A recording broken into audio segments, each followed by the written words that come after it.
Baby vamos gloriaricano. Baby vamos gloriaricano. La civil. Lorsque je demande aux gens autour de moi qu'est-ce que c'est pour eux le vaudou, j'ai souvent les mêmes réponses. Sorcellerie, maraboutage. Il faut savoir que le vaudou en fond signifie esprit ou Dieu. Le vaudou serait né en Afrique de l'Ouest au XVe siècle dans le royaume de Dahomey. C'est le fruit de la rencontre entre trois peuples différents, les Fon, les Evé et les Yoruba. C'est une religion qui est empreinte d'une certaine philosophie de vie et d'une certaine spiritualité. Le vaudou allie puissance spirituelle, ancêtre divinisé et force naturelle. Au-dessus de ces trois éléments se situe un dieu supérieur qui possède des noms différents. Souvent c'est Maolissa. Les divinités sont souvent liées à des éléments de la nature, que ce soit de la terre, de la foudre et bien d'autres éléments. Il y a par exemple Papa Legba qui est une divinité qui joue l'intermédiaire entre les hommes et Dieu. Il y a une certaine parité, c'est-à-dire qu'il existe des prêtres comme des prêtresses vaudou. Il n'y a pas de concept d'enfer ou de paradis et il y a une forte intégration de la danse. La danse est un élément principal des cérémonies de vaudou. Le vaudou n'est pas une religion que l'on trouve uniquement en Afrique de l'Ouest. On la trouve un peu partout en Afrique, mais sous des formes différentes.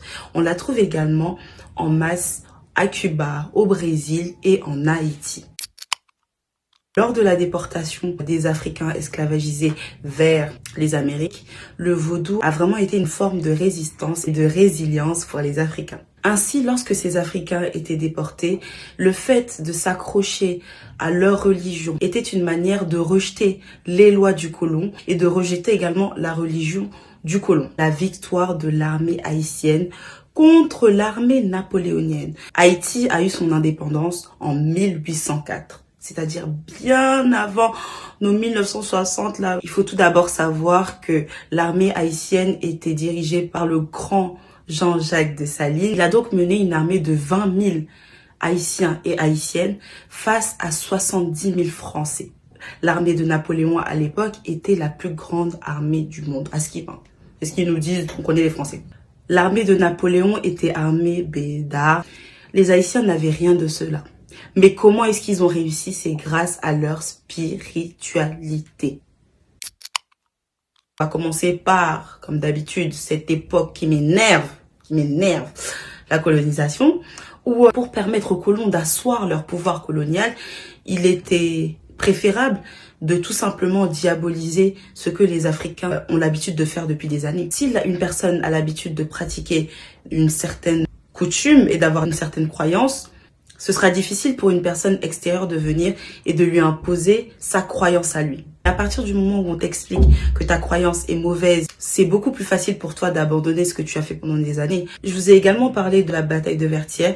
Il faut savoir que le mot Vertières, on ne le retrouve nulle part dans le dictionnaire. Parce que tout simplement, c'est une honte pour Napoléon et pour la France de se dire qu'une armée de Noirs a battu la grande armée française. Donc, on a occulté l'histoire et on s'est chargé de faire en sorte que tout le monde oublie. Et on s'est chargé, bien sûr, de punir Haïti. On s'attaque donc à sa spiritualité. On s'attaque à l'élément qui a permis la victoire d'Haïti. On s'attaque au vaudou. Et ça, les médias, Hollywood, s'est chargé de détruire l'image du vaudou dans le monde.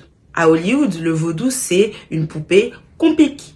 Le vaudou, c'est faire du mal à quelqu'un. Le vaudou, c'est de la magie noire. De plus, en diabolisant tout ce qui est vaudou, il nous est plus facile d'aller piquer tout ce qui est art africain lié à nos spiritualités et aller les mettre dans des musées.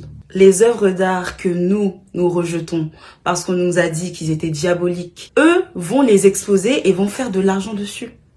Il y a même le musée vaudou de Strasbourg. Vous vous rendez bien compte qu'ils continuent à faire de l'argent sur notre dos en fait. Et nous, on continue à dire non, c'est mauvais. On va jeter, eux, ils vont chercher ça dans la poubelle et ils vont faire de l'argent dessus. Et nous-mêmes, nous repartons encore dans ces musées, payés pour pouvoir avoir la chance de voir ce qui nous appartient. Oh my God! En 2019, il y a même la maison de haute couture Givenchy qui s'est inspirée des danseurs Zangbeto pour leur nouvelle collection. Je vous laisse regarder ce que ça donne. Et dernière chose, je ne suis absolument pas en train de dire que le vaudou est une religion parfaite, que tout le monde est gentil, tout le monde est bon. Non.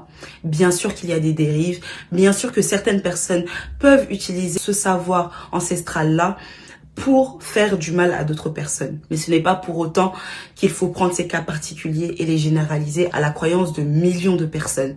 Je trouve que c'est désolant qu'on continue à rejeter ce qui vient de chez nous. Je ne suis pas en train de dire devenez adepte du vaudou, pas du tout.